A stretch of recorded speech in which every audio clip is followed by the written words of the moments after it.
Good morning. First, I'd like to thank the musicians. It's pretty amazing, especially the gentleman that makes his fingers fly on that guitar. It's pretty cool to watch. Hands On, like you've heard, it's been in for 24 years, 25 years in existence now. And when we started, we didn't start it to become what it is today. I could never envision that. I didn't envision that. What I did envision was getting out of Bible college, learning how to read and write, knowing that I wanted to serve the Lord, not knowing I have a gift or talent in any other way other than fighting. So in 1991, I decided wherever murder capital of Canada is, I will move to that city. I will open up a fight club, and I'll start talking to some of the hardcore boys and girls in the neighborhood and see if I can't just share my story with them that there's a better way than the drugs, the alcohol, the violence, and collecting debts for people for a living. So we started off as a fight club, and it all went great. Every day we got to show up, and some of the hardcore boys would show up in our city. We got lots of them. And we'd put on the gloves, and we'd talk to each other for hours. And it was going great, having a lot of fun doing it. Every day you got to get some exercise. And then one day some kids showed up. Pretty hardcore area, pool hall, peep show, porno shop, ministry. All on, one on top of the other in this big building. And the kids couldn't get in the building unless somebody buzzed them in. And that somebody was the man that owned the building, owned the pool hall downstairs, a very hardcore chap who's in heaven today. He was robbed and beaten to death at his pool hall about 5 years ago. At that time, he was alive and well. And I said, Bernie, don't let the kids in. This isn't for them. This is a fight club. Don't be silly. Keep the kids out, please. It's embarrassing. They have to walk through this mess to come to do what? See people hit each other. This ain't for kids. They kept coming because he kept pushing them in. I said, Bernie, don't. This is getting ugly. I'm getting mad at you. Please don't do this anymore. And I gave him one final warning. Bernie, if it happens again, we're going to talk. Please don't do this. He says as I'm leaving, there's more to you than you know, pal. I says, if you let the kids in again, you're going to find out, Bernie, this isn't for children. He let them in again. And one of them, as I was telling them to get lost, this ain't for you. They said, but I'm really hungry. And I thought, well, now I got you, Bernie. They're hungry and you got food. I ran downstairs and I told them, stand there, don't move, don't even breathe. I had 6 kids go like this. I ran downstairs. I said, Bernie, give me some food. You keep buzzing these kids, and I told you not to. You've really got me upset. Give me some food. He gave me a massive amount of cookies. Good enough. Kids and cookies sounded good. I like cookies. I ran upstairs, started handing them out, and then they went to school and told all the kids at Princess Alexandra School the next day, some guy downtown, woohoo, he's giving out cookies. Come, let's get them. 150 kids showed up. And they all wanted cookies, and I couldn't believe it. When I heard them all running up the stairs at 3:30 yelling cookies, I thought I'd be in some trouble here. I looked down, and through 3 flights of stairs, all you see is a snake of kids.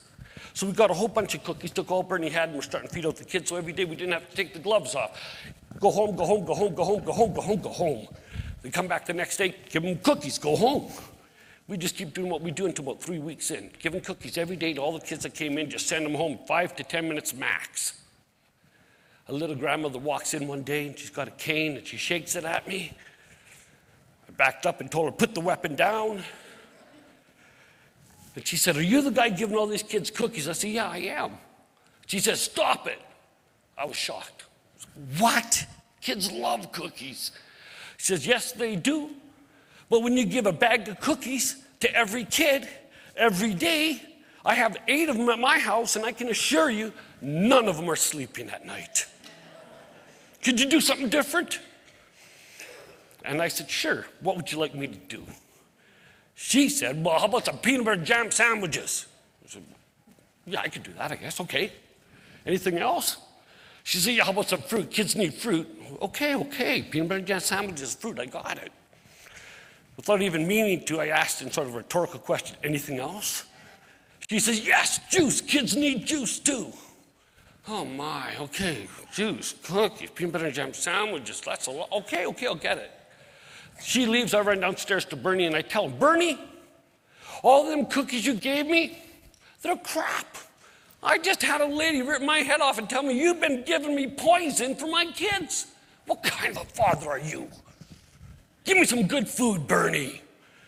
Bernie, pretty quick on the draw, he says, well, I ain't got enough for 150 kids, but if you fly up on the 2nd Avenue, just follow this road, Idlewild, it'll lead down to off of 2nd Avenue. You go to a place called Lawson Heights. It's up at this mall over in the other end of town, but if you stay on that 2nd Avenue, it leads right to it.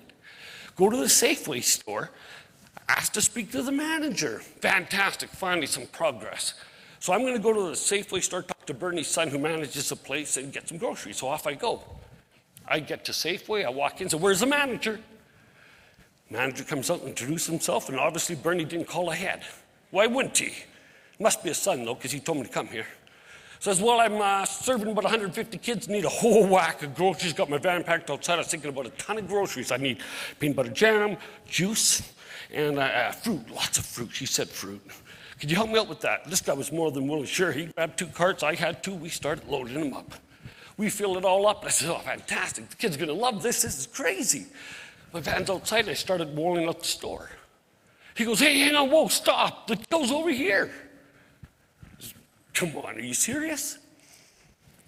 I don't have 150 kids of my own. I'm just feeding 150 kids. Are you Bernie's son? Who's Bernie? Oh, no. Whew. Well, tell you what. I've got about 150 kids I'm feeding on a regular basis here. The Bernie you don't know told me to come and get some food here, and of course I don't got enough money for all this crap. I'm feeding kids every day. The guy looks at me and he says, are you serious? And I was a little embarrassed, getting red in the face. I had a big misunderstanding here, but God's at work, so let's see what happens. And I said, yes, I'm serious. And some of the staff came up because voices are getting raised. I'm getting upset, embarrassed. And he says, okay, tell you what. Let's get him out to your van. Where is it? So we haul him out to the van. We load them all into the van. And this man looks at me and says, see you again next Saturday? Yes, you will. And you know what? This morning at 7 o'clock this morning, 24 years later, we still pulled up to that same Safeway store in Lawson Heights. We still loaded up another ton of groceries this morning, and the store in Arbor Creek. And we'll hit the one on 33rd after I'm done here. We now go through 3 Safeway stores, 9 trips a week. That worked out to 33 tons of groceries last year from the grocery stores in our city. Sounds pretty amazing, doesn't it? There's a lot of stores. Let me put that in perspective, how amazing this church is. This church last year, this church alone served us just under 12 tons of groceries, just out of this church. I can't tell you how many thousands of kids went home with full tummies, knowing that they are worthy, that ate something healthy because of you. Because of you. And when you look at our kids, there's a lot of them. A lot of them. And they come on down and they are just precious. We're lucky to even have them in our world. We do 1,000 things with them. One of the things we have to do is show a little bit of health. Often the kids come in with bruises, scratches, beatings, whips, things that shouldn't happen to kids. And in this case, with impetigo, this one young boy just had it all across his hands, a very bad form of eczema that just had no medicine. Mom's scared to take him to the doctor. They can't afford it, and she might lose her boy, because she's hiding from the husband who's a bad guy, and this little boy's the victim of it all. His lips start cracking and blistering, and it spreads, and his hands all over. And all we could do was take some hot rags, put them over his hands, as hot as he could handle it, soften up them scabs, put the cloth over his mouth, soften up them scabs, and then put ointment on it when the skin softened up enough that the ointment would actually absorb into the skin. That little boy there, he's not complaining. His hands, if he moves too fast, they'll split open and bleed, even and that's a lot of pain. He doesn't want to show them there because he's embarrassed. He's 9 years old. He's on Ritalin. Has a very ugly lifestyle. few weeks ago, I was at a men's meeting. Every Friday morning with Mr. Bissonnette and Bill Dick and a few other gentlemen from our church. I had the privilege of joining them for a breakfast meeting. And I was there at 7 o'clock in the morning. I got a phone call. Somebody, one of our supporters, was driving by 20th Street, and at 7 o'clock in the morning saw the little boy sitting outside, freezing, with no more than he had on right now. So I rushed out of the building. I went down there to him. And he was pretty high on his Ritalin. And you see what happens to this poor boy. What happens to some of our other boys is they're on Ritalin, they're on these drugs. And the mommy makes $20 a pill. $20 a pill off that. So they cut them kids off as soon as the doctor takes their blood and realizes that he's had his full amount and his blood flow is of what it's supposed to be in regards to the amount of drugs in the system. She gets her next 3-month prescription. At that point, she cuts him off cold turkey. His whole body synergizes, and those who've ever been addicted, you know what I'm talking about when you get that sickness. And that little boy contracts and convulses and goes through withdrawals. In about 3-4 days, he's okay. But then he's struggling for the next 3 months to the week before the doctor's appointment, and then she'll start giving him 1 pill 6 days out, 2 pills 4 days out, 3 pills a day the last few days, so he has it in his system when they take his blood. We gave him some of that stuff and put it on his hands and put it on his face. And the little guy goes, "Thank you for helping me, Rick. My mommy was crying because she couldn't afford any of the medicine and we don't have any money." So we just gave him enough to cover his hands and bought a couple extra ointments for hands-on and sent one home for him.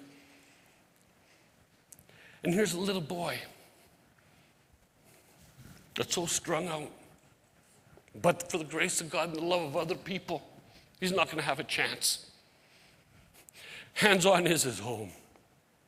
And it's important that we show him the love of Christ and speak that love into his life and fan that flame at every point to make this child become all he's supposed to be. Some of the things we like to do at Hands-On is just get together and talk and share about God and the beauty of what happens in their lives. And as they get comfortable and the guards get down and they're starting to eat some s'mores and hamburgers and hot dogs and drinking some hot chocolate, the stories come out. And you hear about their loneliness. You can hear about how the boy on the far right there, kind of a shy, quiet boy, doesn't like to speak a whole lot. We can hear how his mommy is in prison because she sells his drugs. And that his dad doesn't like him that much, so his dad won't look after him, but he takes his other 2 brothers. We need to be the love of Christ to these kids. Because if we aren't, who's going to? There's one of the boys, that's a brother, the big boy you just saw in the last picture. Very quiet, doesn't want to speak unless he's spoken to. Has a pretty rough, him too on the Ritalin. But he doesn't have much in life, but what he does have is he has us. And he knows how much we love him. And this is what the kids of Hands-On call themselves. They're the children of Hands-On. We love them enough that they know that they are our children. And we love them enough to let them know that without the support of people, the whole city that believes they're worthy, we wouldn't even be able to be there. It's groups like this that allow us to be able to love like that. Here's Sam with the blanket he made with Michelle Mason, one of the ladies that volunteer often. She spins magic with these kids. She's a grandma, she has love to give. She works so hard already, full-time nursing. She finds time after 12-hour shifts and stuff to still come down and love the kids. And I'll tell you, that quilt might not seem like much to some people. But we've had kids that are 15, 16 years old that tell me that they had the same quilt since they were 8 years old. And Rick, I've been to 42 homes. And that's all I got. 42 places. Welfare home after welfare, to house after house. And one little lady took time to give them a quilt to let them know that they're loved. And you know, they like the quilt, but what they like even more is when that lady stands beside him and touches their hair and puts her arm around them and helps them with the sewing machine and tells them how beautiful they are. She just holds up that mirror to them day after day after day. And they see that they are worthy. And they see that God loves them and sent them a pretty precious mummy, even when they don't have them. I've had a couple boys even tell me, I wish I had a mummy like her. I wish she was here today to find out, just to hear how beautiful and how appreciated she is. Here's a group of ladies doing the same thing.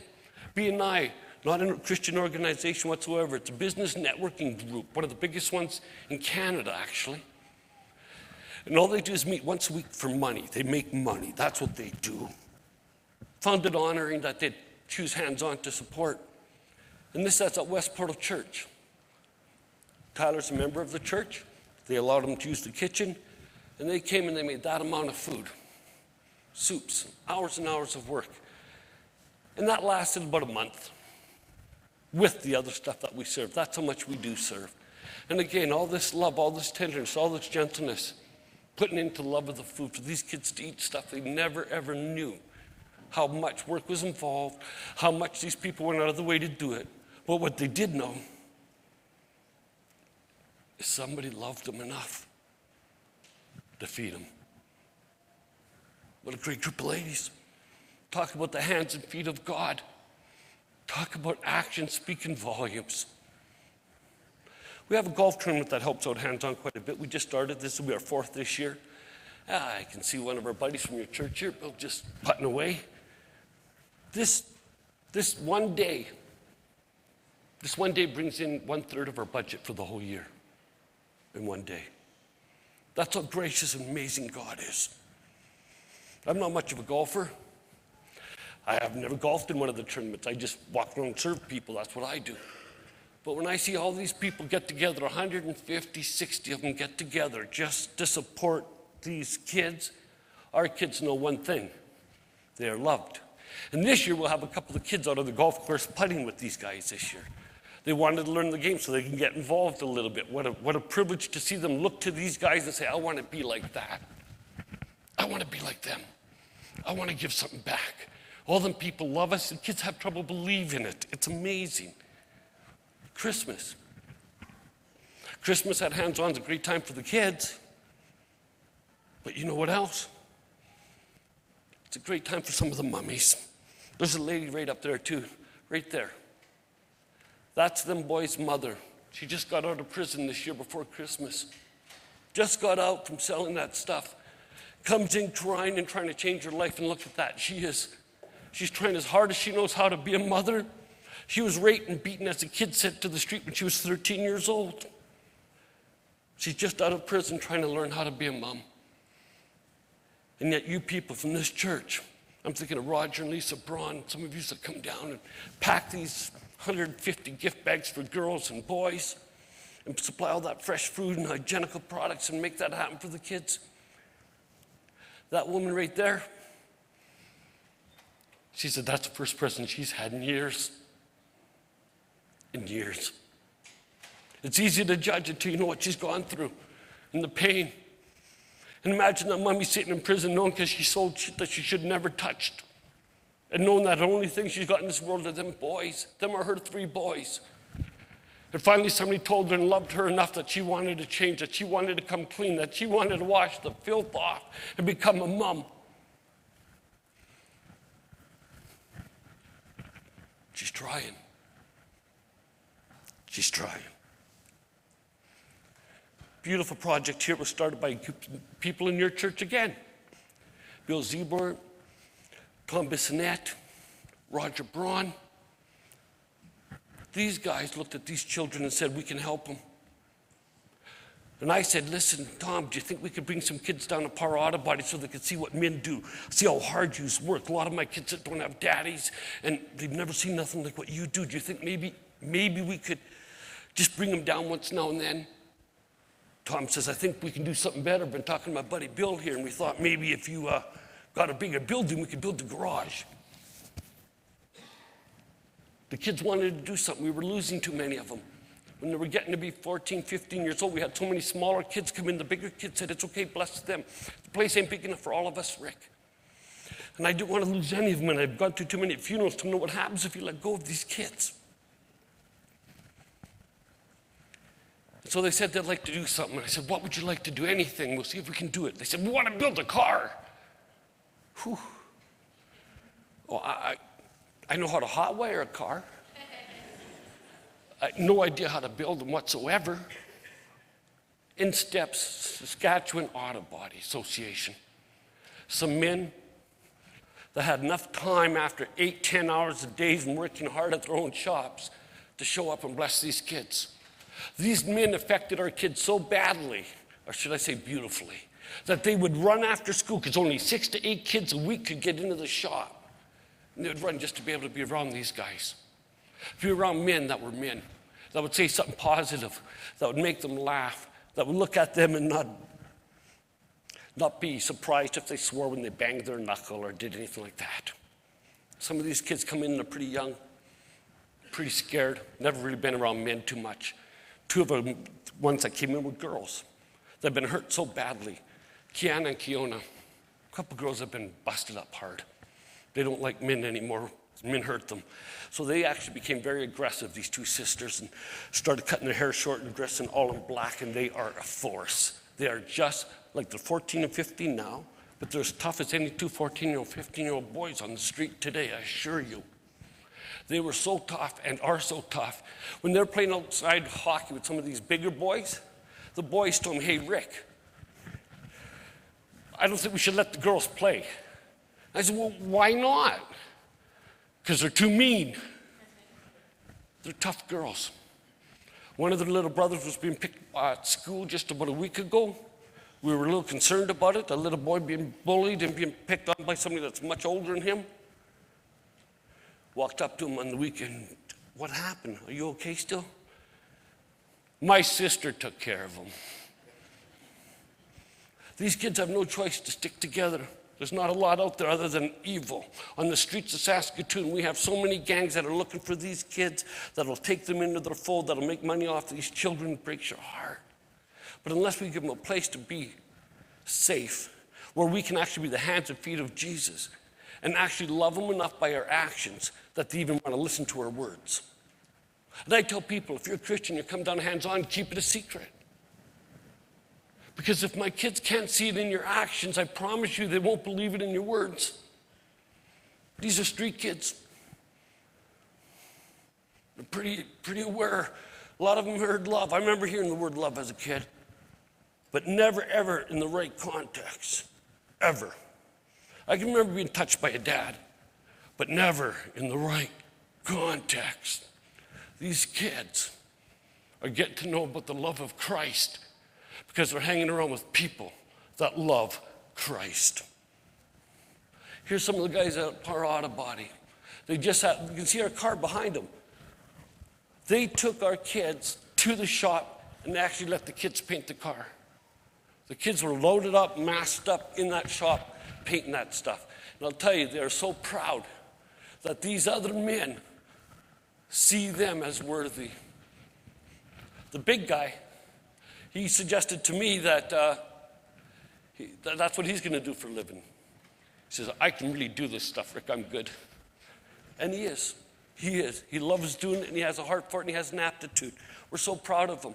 But you know, that's us standing back watching these people make a difference. And again, it's out of this church. I have the privilege of telling a lot of children of all ages that Jesus loves them. I was flying up the Athabasca Basin there a few years back and getting off a plane, and there's 175 of these little children waiting outside with banners to welcome you and stop bullying, because I was up there talking about bullying. So we're up there and we're doing this walk through the town. And it's a lot of fun, and they're just so excited that somebody's coming to visit them and that. And the way, when I'm walking, the way they talk is the way they hear the adults talk. A lot of vocabulary that's not appropriate. A lot of actions that are so aggressive because that's all they know. They're beautiful, healthy, amazing kids. But education is the power. And we keep telling them, the more we go up and more we talk about bullying and education and moral scruples, integrity, honesty, stuff like that, the more we have a chance to see them become all they want to be, what God meant them to be, what they have the abilities to be. I'm sitting in front of these kids, and I had about 60 of them in one room alone, and I have them sitting on the floor in front of me, so I sit down in front of them, and I says, kids, I'm going to talk to you about bullying today. I wasn't sure if I was even going to get across to them. The principal said, don't even bother talking to the younger kids in grade 1 or 2. I mean, just talk to the older ones. Go to their classrooms and to the assembly and talk to them. I said, well, you know, if you've got kids in grade 1 or 2, I'd like to talk to them too. I'm already here. Would you mind? He says, feel free. Go ahead. We'll give you 40 minutes to talk to them. So I got the kids in there, and I squat down in front of them and says, hey, kids, I want to talk to you today about bullying. And that's all I said. One little girl, my uncle's mean. He always slaps me. My mom's mean. She says mean words to me. My brother pushed me down. I've got 60 kids, and every one of them are talking to me, all at once telling me about what it's like to the bullies that they're encountering. One little boy slided himself across the floor on his butt towards me. And I'm watching him get closer, and I'm still talking, and I'm laughing. Your uncle shouldn't slap you. No, that's not nice. Mommy probably had a bad day, but mean words aren't nice at all. And I'm talking to them back and forth, and all once a kid climbs up onto my lap. I look down and says, can I help you, buddy? He looks up at me, grabs my face and pulls my face down to him. Yes, I'm starting to laugh, trying to hold it in. This little boy looks up at me and out of the blue says, hey, mister. I said, what? Hey, mister, don't eat worms. I swear that's what he said. Don't eat worms? Don't eat worms. I see that he ate some worms, and some people told him that he's not supposed to, and he was a little worried about me eating worms. I promised him I wouldn't. He just sat there and held on. I don't know what would have come out of his mouth. No matter what he said, it wouldn't have mattered. We all know the kids that will say anything. They just want to talk. They just want to be recognized. And that little boy, all he wanted to do for the rest of the 25 minutes I was there is just sit on somebody's lap, put his head against your chest, and just sit there and be held. That's all he wanted. And that's what he did. He just sat there and squeezed against you, and you had to try to talk over his head and around him. And that's all he wanted, was just to be loved. Just to be loved. I remember a girl being so beaten and battered, all it took me was 7 seconds to break through her. So that's it. Every day saying, hi, I love you.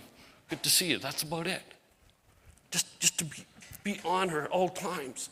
And just to keep reiterating to her. She was raped and she was beaten so badly that she was unrecognizable.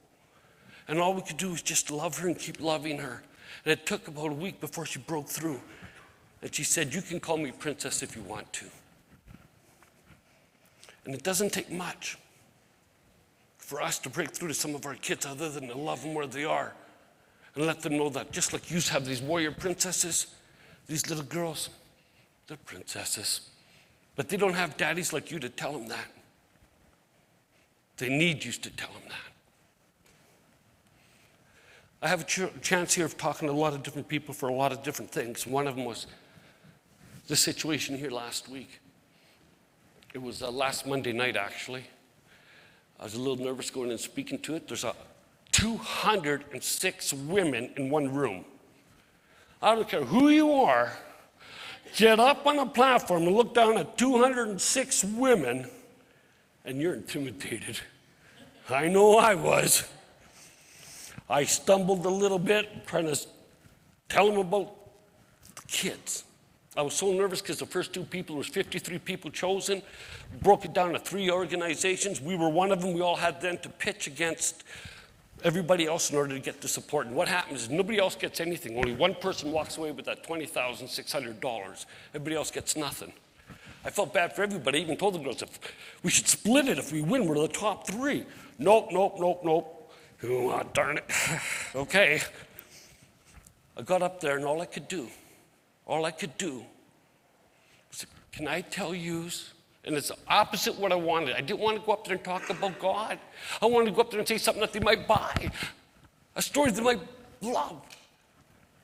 But what came out was I just want to tell you about what God's doing into some beautiful children's lives in Saskatoon. And I spent the next 4 minutes just telling them about a couple of our kids. And sat down. And realized when I sat down, I forgot to ask for their support. I forgot to thank them. I was so nervous. What did I actually say? They took the vote and we received the blessing. But it wasn't because of anything any of us did. It was by the grace of God we would even get the invite. By the grace of God, I didn't know what I was even going to say. I just stood up there, and as you can see, I was pretty nervous. And I only have one suit jacket, so I'm always wearing it. And I'm just, jeepers, shucks. And I'm up, and I'm trying to pitch these girls, and I'm not even sure how to get across to them. But I knew one thing. When I bobbed my head, and I said, God, you got to help me because I'm lost here. And then I still walked up there without knowing what was going to happen. And what came out of my mouth was just, let me tell you what God's doing with some kids. And what I'd like you to do today when you just go home is to look in the mirror and realize how amazing you are, what you have done for our children in Saskatoon. Let me give you a little example about a miracle. It's called the Miracle Box. It's just a box this big, all wrapped up in Christmas wrapping. And I call it Miracle Box. We've got the kids with different letters all over, just big Miracle Box in all different colors. I'm in Hepburn, Saskatchewan. I got my Miracle Box. I walk up on stage in front of all these little kids, put it down. Says, kids, I'm going to show you God's biggest miracle. This is God's greatest miracle, bar none. This is God's biggest gift right here. I start talking. Some little girl shifting in the middle of the floor, upset with me. I'm not sure what I did to offend her, but she's mad. But halfway through, I thought, you know what? Did I mention I got a Miracle Box here? I'm going to show you God's biggest miracle. That was it. The girl couldn't stand it. She shoots her arm up in there and says, yes, princess. She stands up, puts her hands on her hips. That's not God's biggest miracle. Jesus is. This is God's second biggest miracle in this box right here. Well, you could tell who her parents were in the crowd because they were the ones that went, oh my God. The other 80 parents had fun looking at him and laughing. The little girl sits down. She's not that happy with me.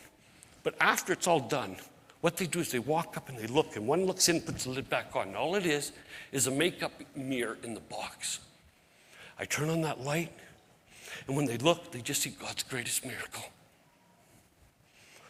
That one little girl, when she looked in there, she stood back, she says, I knew it was me. The biggest effect that box had was on a teenage boy.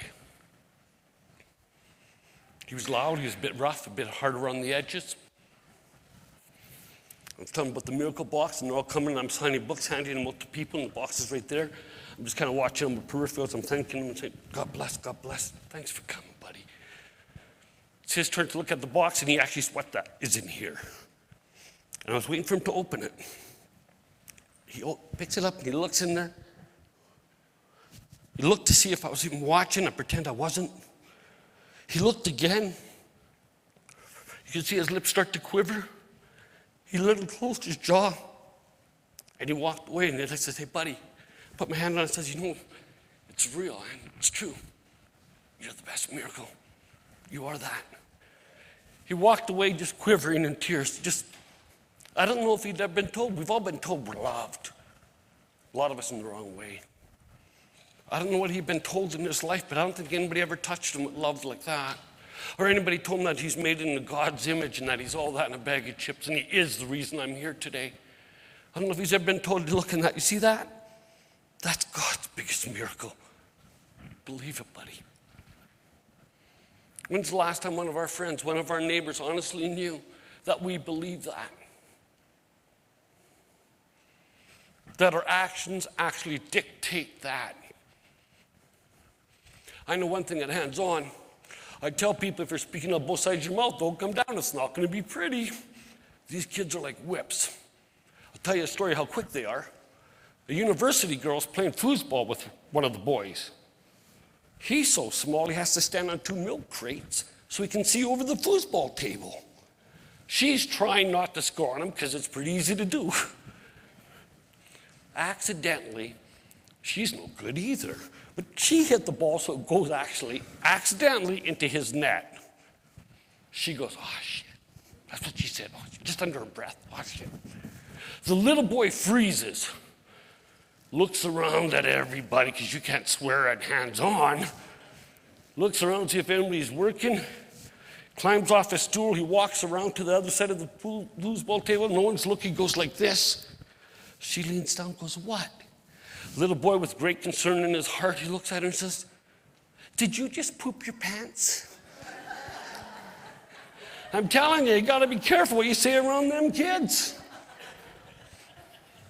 What's the biggest miracle in my life? Meeting God. And being able to tell children the same thing, that there's more. No matter how much you've bled, no matter how much you've cried, there's more. That building right there, we're in the midst of purchasing it. And I want you to know that I'm not even here to ask for a penny. I'm here to thank you from the bottom of my heart. We didn't know how we were going to get that. So we just threw it out on the web. We didn't want to knock a single door where we've already pleaded, because what if it isn't of God? We talked to our board of directors and said, yeah, okay, let's go for it, but yeah, we'll be careful. So we just threw it out on the web saying, hands on, we have a chance to buy it. We need to get 10% down. Some money started coming in, and I thought, well, I got to maybe grease the wheel myself a little. So I phoned up the people that own the building. The woman passed away, but her lawyer and her families are all involved, and they have like 50 properties. This is just one of them that has to be sold. So I phoned them up and says, hey, that property we're in, sure would like to buy it. Fantastic, we'd love you to buy it. I says, oh, good. Could you give me $25 to buy your building? I said, pardon me? I said, well, it's a big chunk, I need like $75,000. I thought maybe if you gave me 25, that would be, we'd get the ball rolling here. They kind of hung up the phone. They called me back. I think we'll be able to give you that $25,000 to help you buy the building. Oh, fantastic, thank you very much. I'm talking to the gentleman that does the book work, so he would be the accountant. I'm talking to the lawyer. I'm talking to the gentleman from the mortgage group, and everybody involved. And all at once, the bills are going to be about $25,000 to buy the building. Gosh. The rest of the money's starting to come in, but now I'm $25,000 short because we got the 10%, but 25 of it's going to go to the overhead garbage. So I'm thinking, so we had somebody contact the lawyers yet again, same people. And this is how it worked out. Do you think that $25,000 you're giving would be a great thing to have? Yes, it would. Well, good. Would you mind maybe allowing us to keep that? Because if we don't, we lose everything basically on the expenditure. So what I'm asking, or what we're asking is, could you maybe finance the building as well as give us the money to buy it from you? They kind of hung up again. A couple days later, yeah, I think we could do that for you too. So now all we're doing is literally waiting for the details to be made up. That's it. How big's God? I tell my kids one thing. Our God is bigger than the boogeyman. Believe it.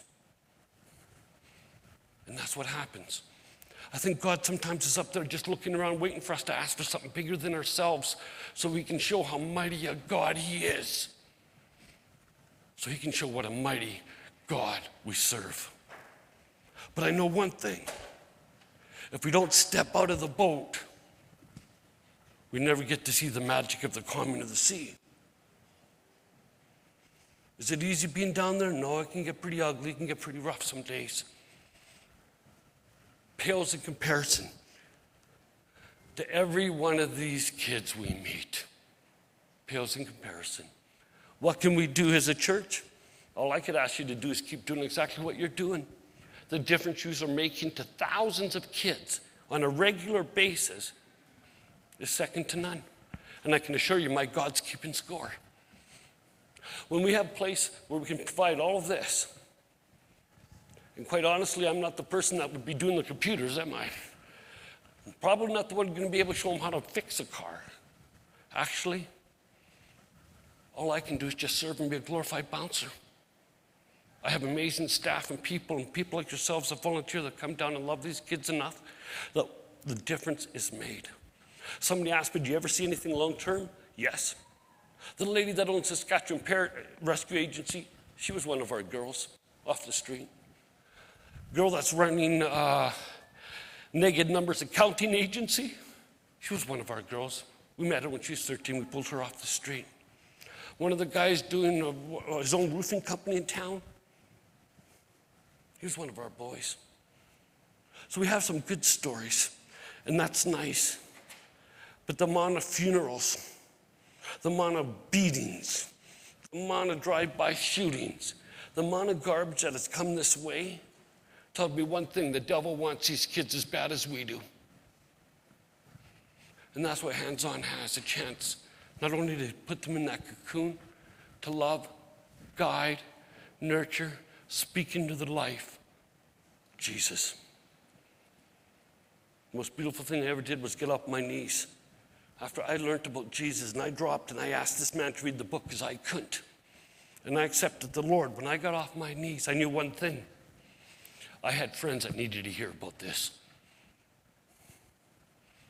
Are your friends hearing about it? Are your neighbors hearing about it? Do our actions speak louder than our words, or do they only know we're going to church because we tell them they'll never see it any other way? We live in a pretty crazy city. When something like Fort Mac happens, everybody jumps to the gun. Isn't it beautiful? We are amazing peoples. But I want us to never forget the God we serve gave everything. Everything. So whether we're trying to help out a person in Fort Mac, a child in Saskatoon, some kids in Haiti, we're told to do it with the love of Christ, because that might be the only chance they will ever have to see Jesus today. Today I'm here just to do one thing. Thank you for allowing us to show Jesus to thousands of kids. God bless you.